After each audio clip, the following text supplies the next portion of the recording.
Hello and welcome to another evening in the arena, one of my evening recording sessions here. We're going to continue rocking along our quick singleton that we haven't finished yet, running our Grixis deck. We're at 4-2, so any game could be our last. Also, once we finish the singleton, we're going to work on upgrading our black-red aggressive artifact deck. Open some packs, spend some gold, use some wild cards, things like that. Recording in the evening means I have to keep my voice down just a little, so you get NPR version CGB. Gotta stay nice and calm and relaxed and not wake up Mrs. CGB. She might get cranky. Okay, a little offhand. I'm a little worried about the colors, but I like the cards I have. So I'm going to give it a try. I'm a little nervous. The Virtuoso can basically make the Aether Hub into a card that can produce many colors of mana for multiple turns. So hopefully it will get me there. Let me cast the other things I need to cast. So I'm super excited to see what cards we craft and just how close we get to kind of a unlocked deck at the end of our first week here in the arena. Alright, that draw is making for a very good curve. Could get pressure on our opponent with everybody's favorite tag team, Bomat Scrapheap. Doesn't matter what color you are, you could play this team. Oh, Kaladesh. So what does a blue and a green do?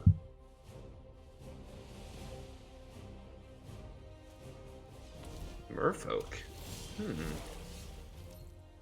got Merfolk and Quick Constructed. Didn't see that one coming. So you play out the Psy, but I like keeping the pressure as high as possible.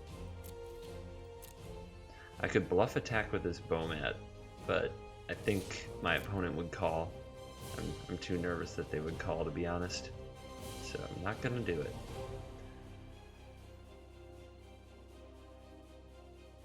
Yep.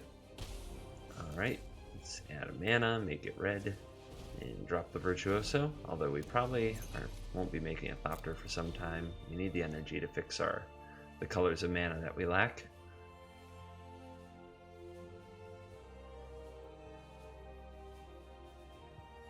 So yeah, figuring out which way to use your energy, whether making Thopters over here, or getting the right color mana through Aether Hub, all depends on how the game is going. There's no one-size-fits-all solution for that.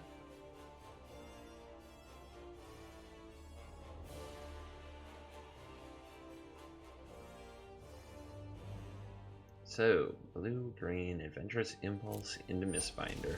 How many Merfolk were they able to get? Did they really get their full 60-card singleton on Merfolk alone? Adonis Climb. Oh my. And voila, they have a 4/4. And that's pretty much going to lock up the ground. So we need a land off the top. We do get it. I'm going to jam the Padeem. It's going to hexproof our artifacts. So that's something it does for us. Draws us some extra cards.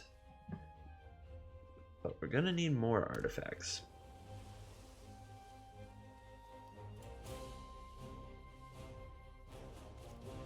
But looks like we're gonna have a game. Our opponent has their one Merfolk Lord in the whole deck. And now they're finding all of the spells. They've been their one Blossoming Defense. It is less effective when the opponent knows about it, but we also know it's their only one, which means now we don't have to play around it at all the entire game. Okay. Do you think our opponent plays counter magic? Because we have Confiscation Q. We can take their Mistbinder. And I really like that play. But I also really think the opponent left 2 blue up for a reason. And bouncing cards is not something that's alien to the Merfolk tribe either. So I think I'm sticking with the Thopterist. The Master. Z. We'll go colorless here. Sorry. Getting my pre-taps all right. Okay. Colorless, blue. We want a red open for this and a blue open for this. In case we decide to activate it. All the options. Okay. Making a mess on this battlefield like nobody's business.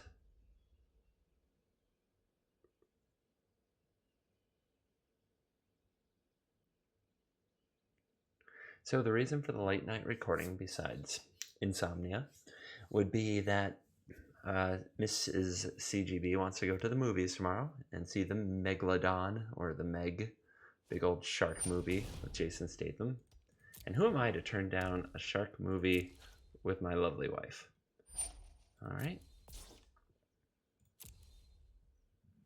So I gotta make sure I get ahead on recording today because I did promise this video would be up for all of you.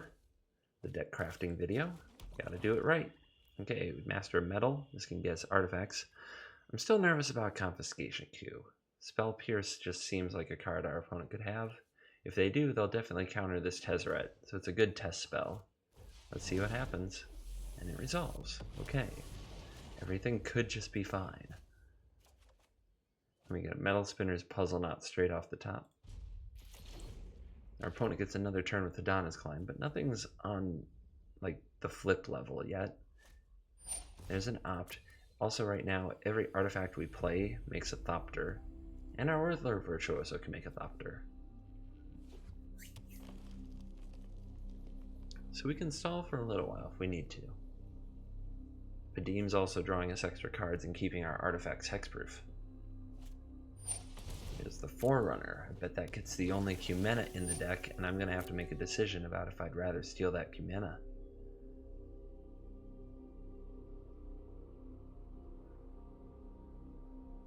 As it's potentially much more dangerous than the Mistbinder.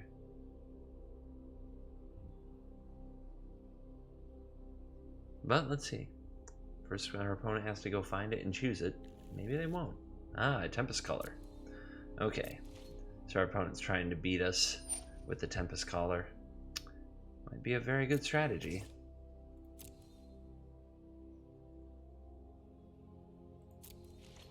Alright, my turn.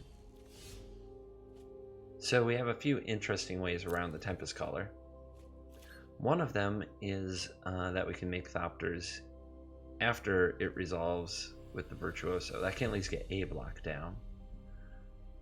And if we use the Confiscation Q, we go up to 5 energy if we use it on the Mistbinder.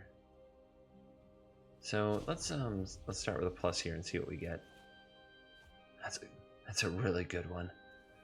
That's an absurdly good one right now. Just thinking if there's anything I'd rather do, and I don't think so. And then I'm thinking whether or not I need to hold up mana to like use Psy for some reason, but it seems like I can play the Puzzleknot and the Sky Sovereign.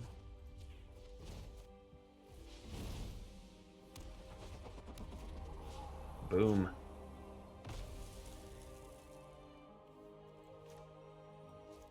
We'll play this one as well. Just get deeper in the deck, more Thopters. Okay.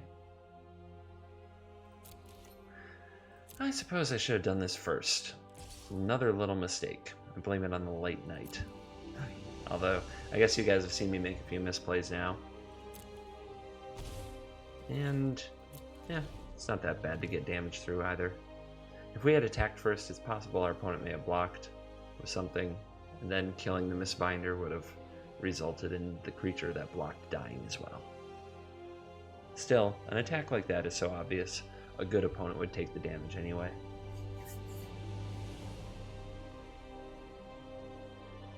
So if they jam the Tempest Caller, this goes up to 6, 7, 8, 9. Assuming it got Hadana's Climbed as well. 6, 7, 8, 9, 10, 11, 12. Thrall's Expertise. What are we targeting? 1, 2, 3. Interesting. So we want to crew this for sure. This does mean our opponent will not be bringing down the Tempest Caller this turn, so I'll make sure we have plenty of blockers. And I still don't want to make this Thopter, so let's resolve.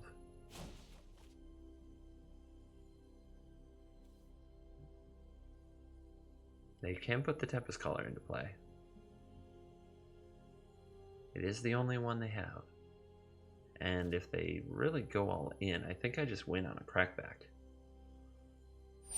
River Herald's Boon. Getting some pumps, sure. Adonis Climb. Possibly getting some flips. Nope, just another pump. Okay. This is fine. This is all fine. Got Thopters to block. And nothing. Okay. It's good potential that we can kill them. Let's see if we can figure it out.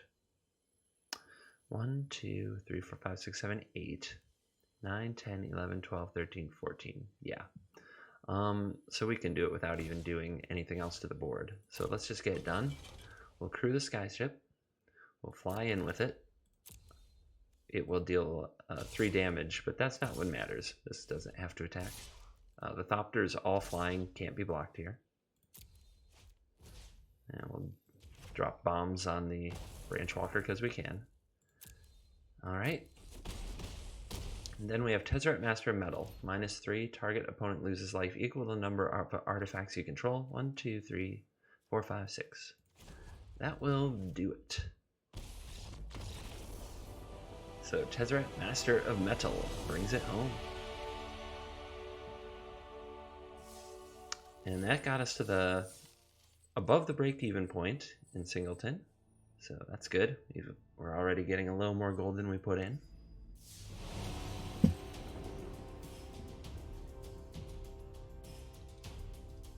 Let's keep it going. Let's see if we can get to 7.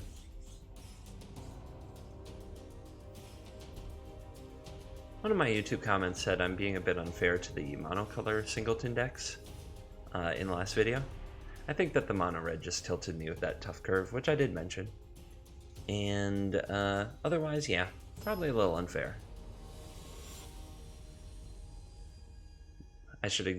I'll try to be here to show the game, not to always judge the game, although it's hard not to sprinkle a little of your personality in. Alright, everybody is kind of the hero of their own story here in this world. And we all have our opinions about kind of how other people should behave. But really what's important is how we handle ourselves. Okay, I'm going to give this a try. I think having 3 lands, a removal spell, and some power cards in Singleton can be okay. I think I'd have to mulligan this hand in like some kind of a constructed thing if I had this much of my top end. It's also funny that we had Metalwork Colossus in our last game and it didn't do anything. We never got to play it.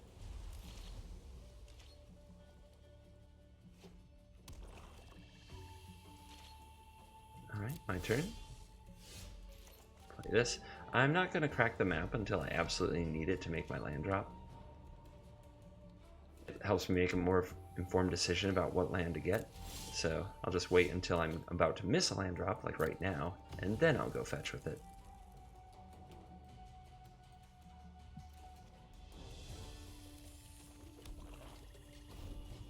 Put out a schematic. Our opponent so far on black-blue, perhaps a counter deck. And they're going to allow the schematic. How kind.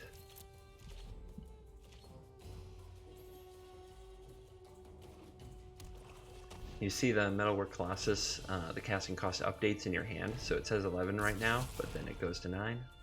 Alright, I think our opponent's going to have to choose the battle at the bridge, or else we'll just kill the freebooter.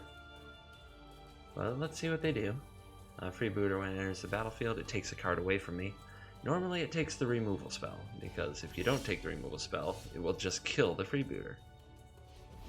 And now they know what's up with our hand. But Key to the City can also help fix our hand.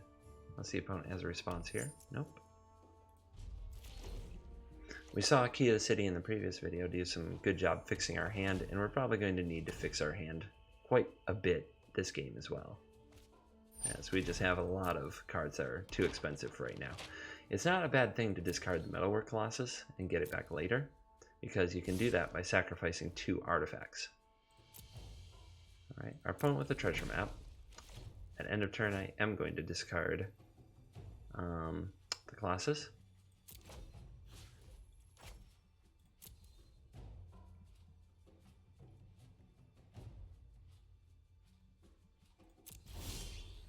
Alright, fair is fair. Gain a life, key to the city, draw a card. And we'll try to draw into some more actionable items. So do I keep the black and the blue or the red? I think I'll keep the black and the blue. See what happens. Oop, may come to regret it. Life's full of tough choices, and apparently we made the wrong one there, but it's always hard to tell.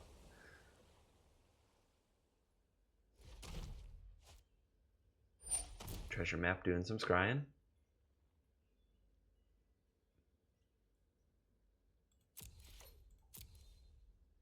All attack. And end the turn. Next turn we don't need to do the key to the city thing, or this turn I should say. We want to use our mana. We can play a Multiform Wonder, a Pianalar. If we draw land, we can play a Gearhulk or a Master. Although, I do expect some counter magic from the opponent.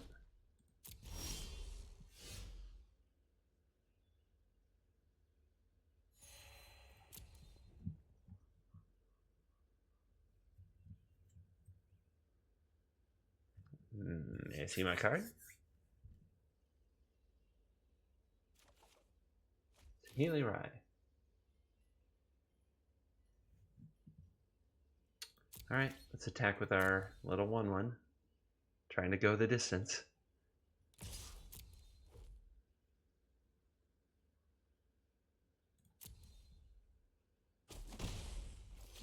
Alright, let's play the Wonder.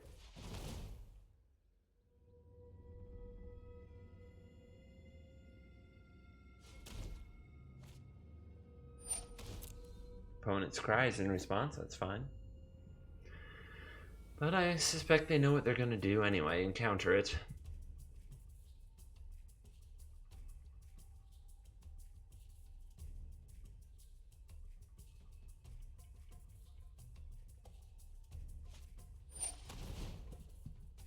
Syncopate will exile it, so be it.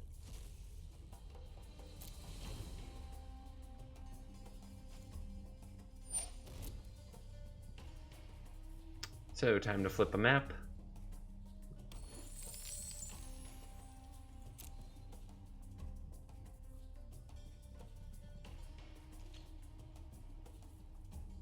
See if our opponent wants to play any other big scary things. There goes Bloodfast. Well, I can draw cards.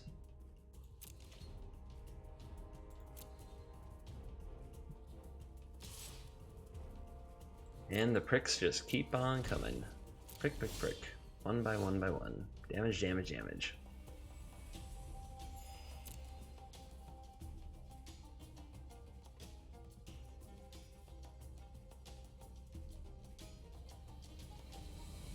One can only wonder. Alright, land. We'll go see which counter spell our opponent wants to use this turn.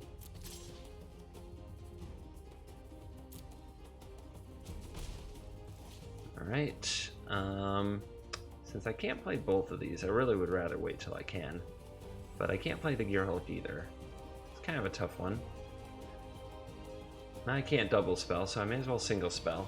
See this get countered. Yep.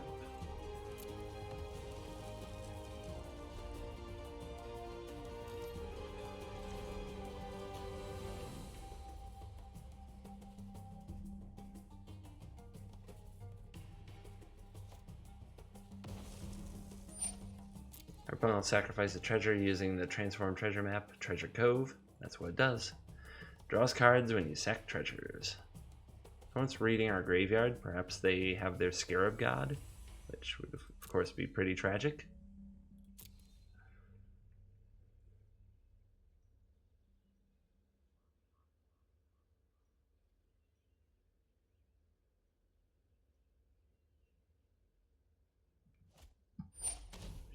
Sure, but here's what we'll do. I'll sacrifice this in response, and it'll put the Metalwork Colossus back in our hand.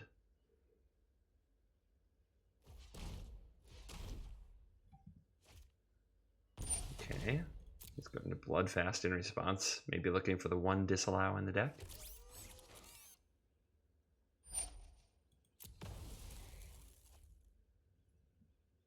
What we're probably going to do is just discard this Colossus and draw a card instead.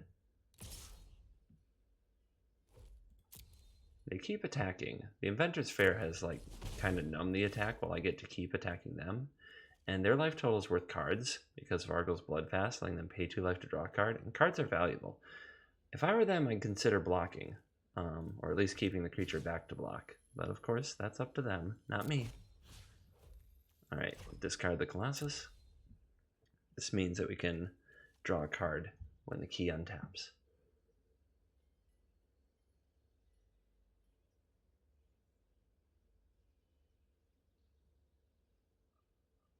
Choose up to 1. You. No. Cancel. Why did it say choose up to 1, do you think? Click an option below to select it. Okay. That was strange. Not really familiar with that screen. So, 2 things I learned from comments and such that I missed in the last video or might have said incorrectly.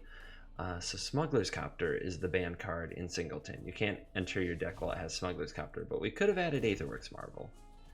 So I wish I could go back in time and do that. So that is something that's good to know. You can still play with Aetherworks Marvel and a couple other of the banned cards from Standard, just not Smuggler's Copter. Smuggler's Copter is the card you can't use. Also, quests that reward you with a deck when you complete them seem to take place on a schedule, and it looked like every 3 days, not every week, as I hypothesized. Would have been very wrong. All right. It's a good question of how do we want to make our opponent play a counterspell this turn? We could try end step, Unlicensed Disintegration, the Freebooter, and then on my turn, play maybe double spell with like Saheeli Rai and a Ballista. I guess I like that. It also means that if our opponent plays a large threat, maybe we can do something about it. Okay. See how low our opponent wants to go on life total here. Are they going to do it again? They are. Interesting. So right now I'm going to go ahead and Unlicensed Disintegrate the Freebooter. If our opponent wants to counter here, they have to give up their treasure. And they do not. Now they're down to 7. So going dangerously low with the Bloodfast. The sooner we get them low on life, the sooner the Bloodfast doesn't help them anymore.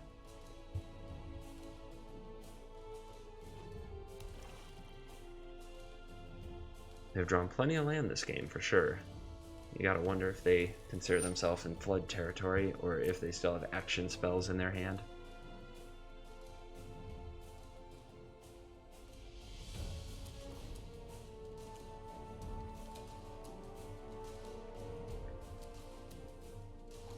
They're definitely in a range to play a Scarab God and use it, which, if they find their Scarab God, is probably a game-winning play.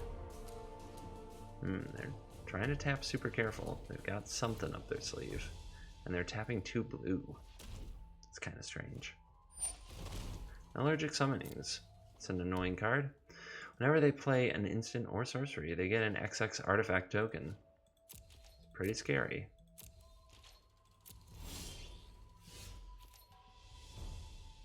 Alright, we drew another black. So the question is...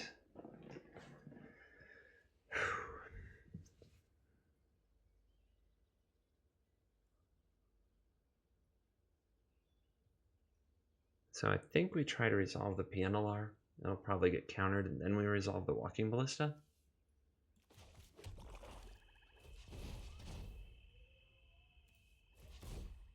Let's see what happens.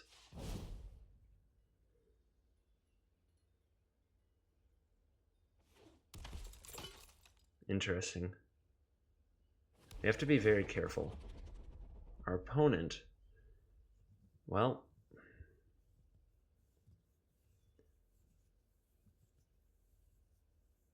we don't want to let them flip this. So we can attack for 1 here. They can always pay life to do it, but we want to get them even lower than they want to go. We can also have Key to the City, so our opponent's going to tap for this Glimmer of Genius. It's going to make a 4/4. So I could sacrifice an artifact to make this unable to block, or I could discard a card to get this through.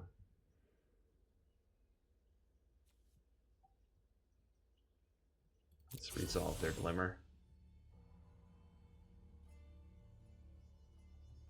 2 to the top. Brutal. Okay. So make this unblockable, discard a card. What will we discard?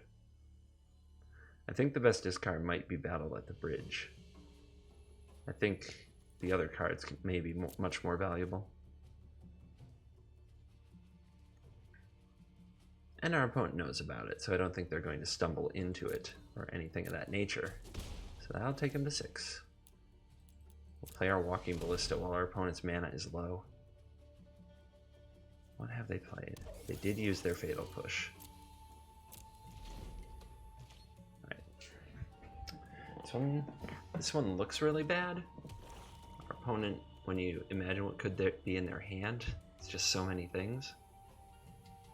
But I might not be as out of it as I think I am.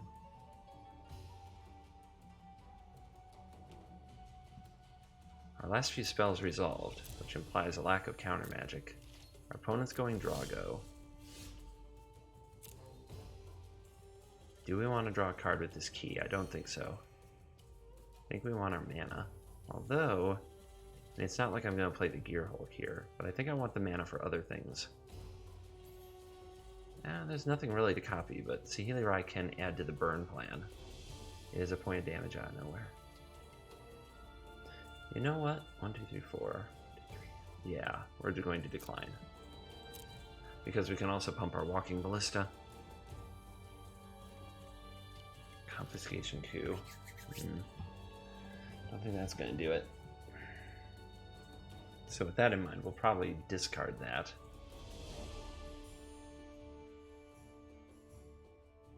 And also sacrifice an artifact to just make the 4/4 unable to block. But I don't think that'll be good enough. This is a really tough one.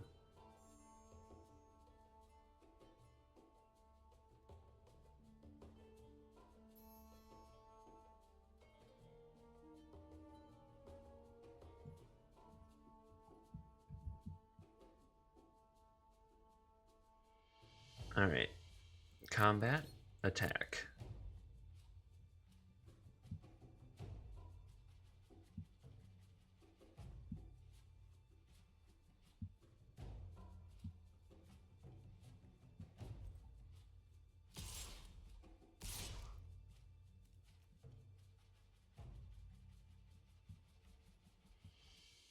Let's see what happens.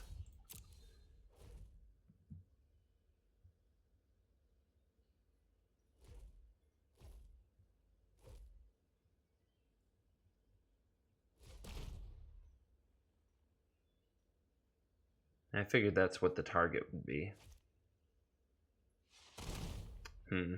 Vraska's Contempt's a very negative one. Not what we want to see at all. Do I have a way to kill it? I do, but it's probably not worth it. Not worth the 2 life. Alright.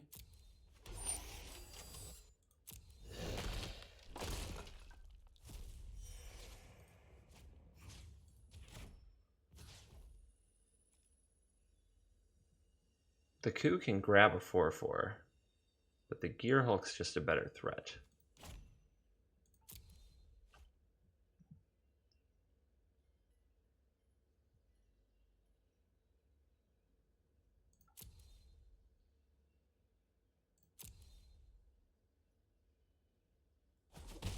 Drop him to 6.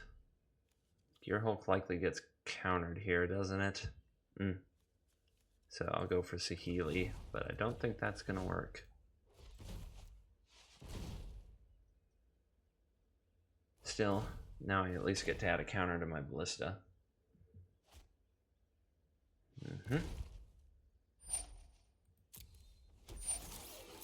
Cease this. All right, see if we can get one on here.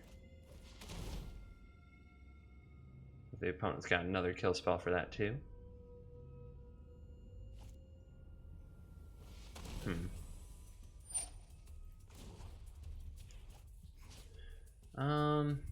Actually, no, we don't want to flip our opponent's Bloodfast here.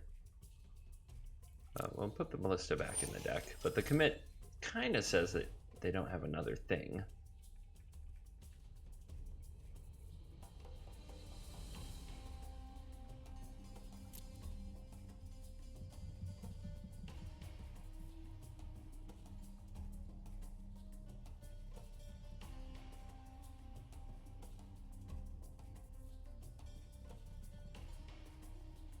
But, yeah, we've lost this game, I'm afraid. Now that they're using Bloodfast, I'm going to flip it, and they have all those bodies. Yep, about a turn short. So, not the greatest end to the singleton run, but hey, I think we did what we could. Maybe there's some other singleton decks we can work on for our collection. Like, there's a good one. Chromium the Mutable. Excellent way to finish in Esper, that's for sure. And Sifterworm. An excellent way to finish in green. So a few good opens. Pretty happy with that. Alright. Let's get in here. So the deck that we most want to upgrade that's already very strong, that we could probably get as close to like a serious competitive deck as we can right now, is this red-black deck. So what we're going to do is we're going to find the most expensive event we could enter. Let's see what they are. So what's a competitive constructed entry fee? 1,000 gold. You'd think I would just know this stuff, but I don't. What's competitive draft? That's got to be the most expensive. Oh, gems only. Well, there you go. You can only enter it with gems. How about a quick draft? How much are those? 5,000 gold. So with 5,000 gold being the most expensive entry fee, what we're going to do is spend our gold down to 5,000 gold. And we're going to keep 5,000 gold in the bank. So what pack should we buy? This is a question I get all the time when of what we should buy in packs. So again, we've got this welcome bundle, but it does require gems. Gems means I have to enter payment information. I'm never going to do it. It's not going to happen on this account. This is a free to play account. So we're going to purchase packs. Now, as far as what packs to buy, I think that the most value right now for an arena player is in Dominaria. So hear me out. We already have 4 of most of the chase rares from Kaladesh and Aether Revolt. Opening a 5th rare or mythic is a very sad thing, so that crosses those out to me, even though there's still a lot of good cards in them. Next up, Ixalan and Rivals of Ixalan.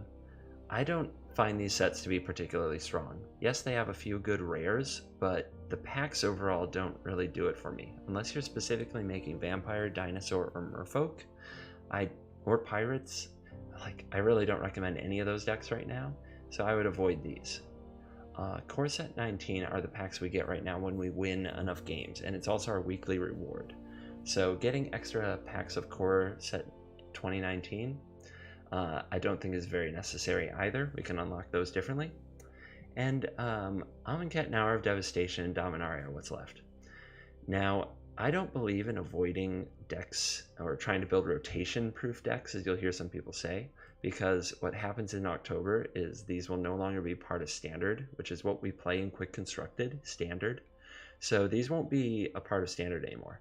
The reason I'm going to avoid buying the packs isn't because of that rotation. I think that right now you should play the decks that are best and not think too hard about the rotation. It's still months away.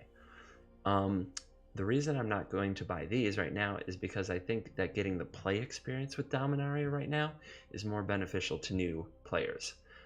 Because these cards will be around for at least another over a year and a half, 2 years, whereas these will only be a part of our standard format for another few months. So it's not about the collectability or the value, it's about the play experience. You should get more play experience with the Dominaria cards, and I do think it's a strong set. So 1,002. Oh, also, just take note, we ended at 15,450. We started at 10,000. We entered at least 3 events, I think 4. Most of them paying gold, and we still came out 5,000 gold up on the week. That's a really good... that's one of the reasons I think the economy is very kind right now. So we'll go down to 5,450 gold. We'll stop between 5,000 and 6,000 in case for some reason we wanted to do a competitive draft. I actually don't plan to right now, and I don't necessarily recommend it. It's a whole different skill set, but I'm sure we will do some someday. I'm just using this as my emergency fund. 5,000 gold is going to be my floor each week, and we're going to spend back down to it on Friday. Alright, so we have 10 Dominaria packs. Let's see what we get. The main thing you get is you fill up your wildcard counters. Alright, the more wildcards you get, the more you can craft into your deck, but it also helps to get some good opens on the way. Squee the Immortal, it's okay. Not a great card in my opinion. Pretty fun. There's a common wild card, and we got a Grand Warlord Rada. It's okay. Yeah. We can do better. Imbolus's Clutches is an interesting card and very fun in Singleton. Divination, draw 2 cards, but the uncommon wild card is a standout so far, and a Vyrix Bladewing can be very good in our red-green deck and any dragon deck we might build.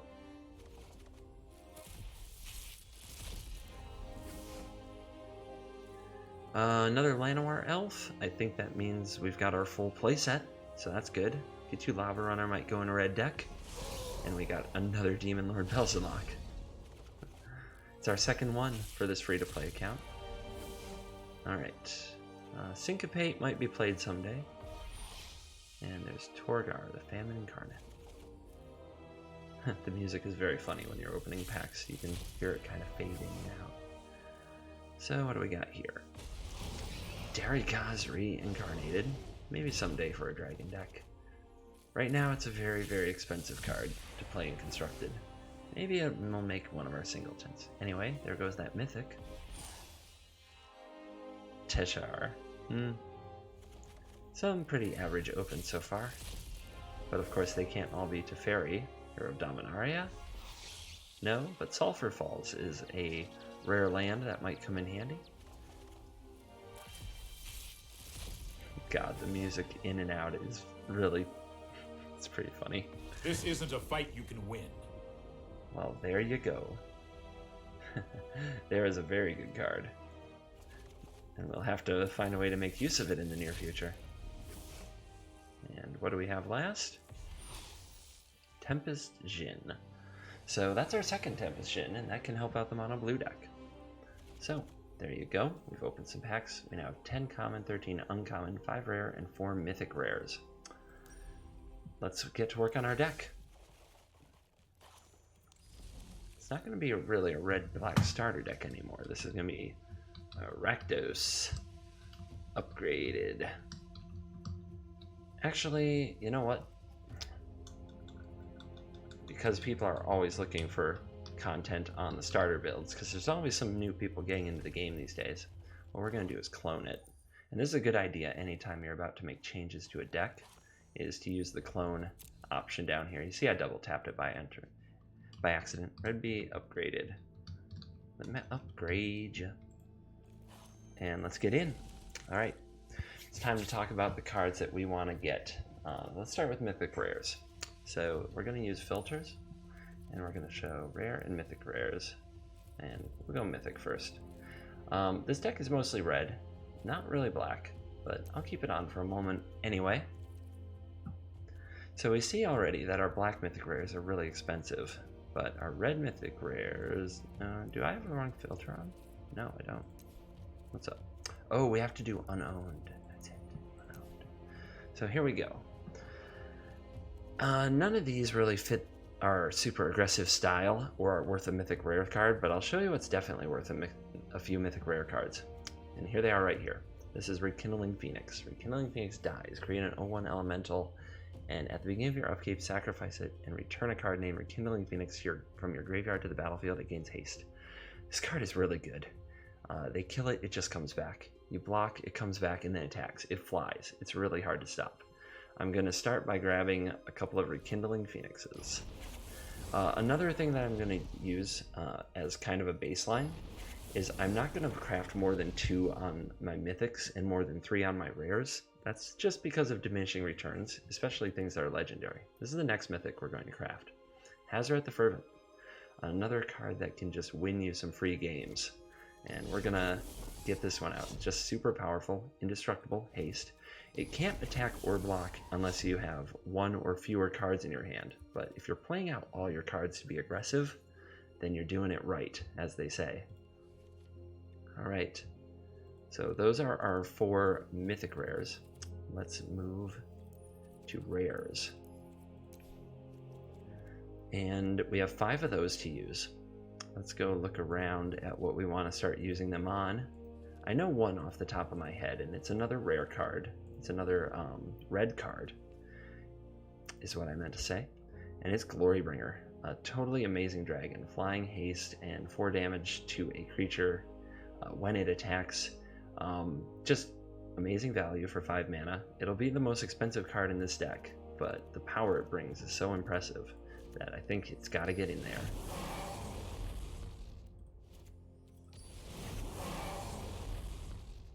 Alright, so as we add, let's see, we still have a few more rare cards, and we're going to grab one of the stronger rares that Magic has seen in a while. Goblin Chainwhirler completely lights up token decks, which can be a tough thing to go against for a red-black deck. So that's going to be the first place we're going to go. This card, when it comes into play, for one thing, 3 mana, 3/3 first strike is pretty good, but that ability, 1 damage to eat the opponent, 1 damage to each creature they control, whoa, 1 damage to a planeswalker they control as well, holy cow. So this card is an absolute wrecking ball. The right stats to crew are Hearts of Kirin, and just all around superstar. So that's where the rare wild cards are going to go.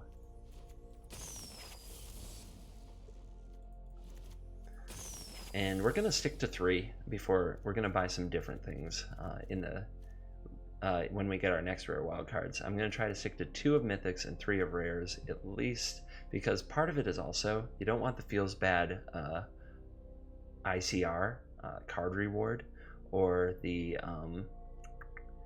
feels bad booster pack. If we open a pack of Dominaria, I want to be excited that I opened a Goblin Chainwhirler. So that's one reason not to just craft a full play set of things, because you still could open one. And we can always do it later when we have plenty of decks and plenty of wild cards cooking. So we also have 13 uncommon and 10 common.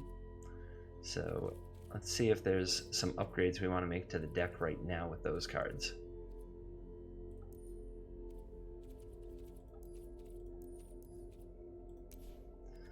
So there's going to be a lot more commons and uncommons, and I don't really need any black ones. This is a very small black splash for unlicensed disintegration, and still the way I want to keep it.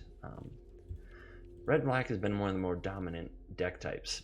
By no means give me credit for creating this deck. I did not. It is a deck that is seen at the pro level. It is a deck that made 2 of the top 4 spots in the standard seats at the latest Pro Tour. It is a good deck. In every way, and what I'm building is something very close to the lists that many, very good players have done as well. So I'm putting you on the right foot, is basically what I'm saying. I'm giving you a real weapon to play with. So one card that's great here is Abrade. The flexibility to destroy an artifact or deal 3 damage to a creature for 2 mana is really good. So spending uncommon wild cards on this is rarely a bad idea. I'm going to start out by grabbing 2 of them. We may grab more in the future. Let's see, as we look through for any other cards I might be missing, another one is definitely Ahn-Crop Crasher, which is an exert card that for 3 mana, it's got haste, and when it exerts, something can't block. Great against larger creatures, great to apply more pressure. You'll never regret having a few of these around either, I don't think. And I think right now I'm going to cash in 2, and we'll see where it goes from there.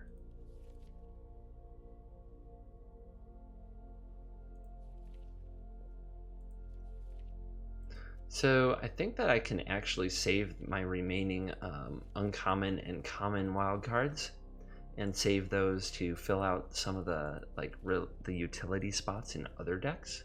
I don't think I need them right now for anything else for this deck, which is really awesome, because that means even as we tech this deck out, we're going to have some leftovers.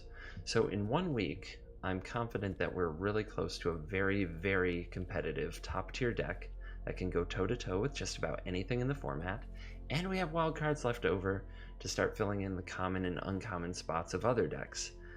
So yeah, good week, you guys. Is the Magic Arena economy is it generous right now? I would say so. Still, a lot of what we're doing is built around these freebies, these play sets that we were given from Kaladesh and Aether Revolt. Without those, my take on the economy might be different. It might have to change. But right now, it feels really good. Let's also have a quick look at land. Just see if there's... I'm going to go ahead and clear out my filters. Let's have a quick look at land and see if we have any other land to add to this deck. I don't think so, but I want to take a look around. We may want to go up on our Cinder Barons. That's about the only thing I can come up with, is if we want to play more Cinder Barons, but I don't think so. We also want to get our deck back down to 60 cards. And I think where we can start with that, let's see.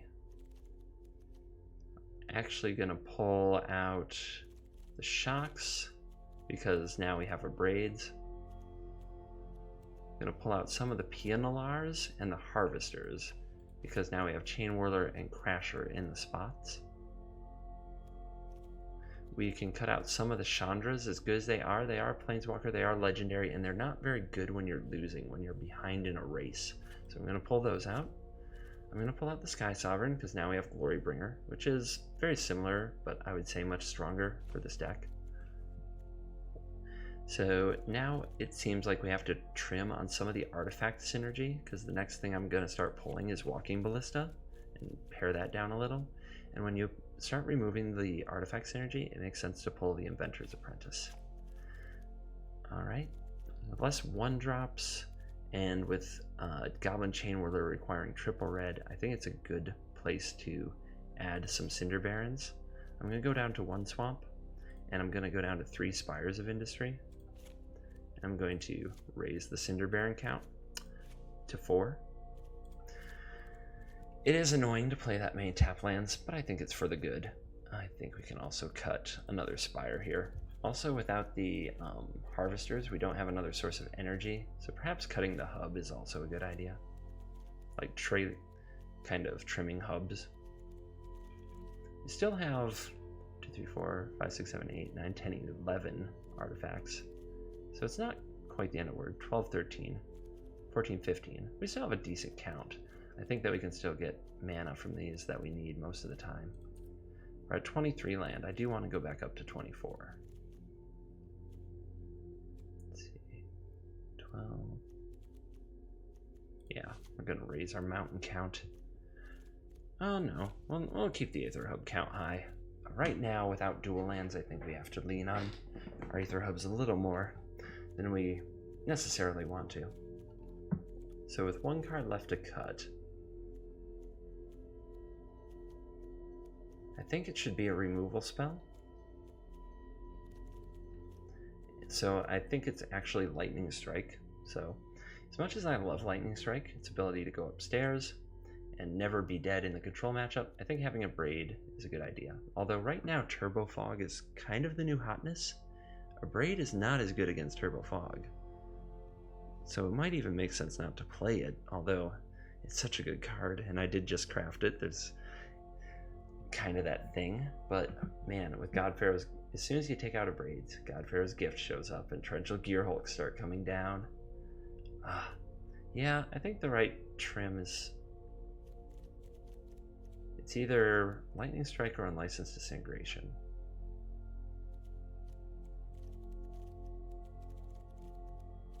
And in the spirit of time, I'm going to go with my first gut instinct and trim the Lightning Strike. Alright, so we've completed our red-black upgraded deck. this is very close to a list that you could actually play in a tournament. The main difference right now is land. We have Cinder Barons, we'd prefer to have Canyon Slough, and we'd prefer to have Dragon Skull Scum, but those are rare, and we don't want to use our rare wild cards on lands at this stage as we're trying to build up our collection. Just kind of feels bad, and it locks us into pretty much those colors forever. Cards like Abrade that we crafted today, Glorybringer, Rekindling Phoenix, even Hazoret in some cases, we can use in some other red decks as well, like red-green monsters, and it can make that deck that used to be the kicker deck much better. So yeah, that's where we're going to leave it with the red-black upgraded deck. And I'm going to get excited to play that in our next video. So the next video that I'll do is I'll take our red-black upgraded deck, I'll take it to Quick Constructed, we'll see if we can get another 7 wins. So that's our first week that's our first 5 days of the adventures of young CGB in the arena. We started with 10,000 gold and the same starter collection everybody else gets in a dream, and I feel like we ended with a really solid build of a really solid deck. And if I can do it, you can do it too. Tune in next time, we'll play it, we'll upgrade some other decks as well. We'll also go over History Lesson, the blue-white deck that we recently unlocked. Thank you so much for watching, and until next time, good luck. Get out there in your competitive events, get some smash-ins, win some games, tell me about your rewards, tell me about your successes. Feel free to join the Discord or put them in the comments, and I will see you next time. Good night.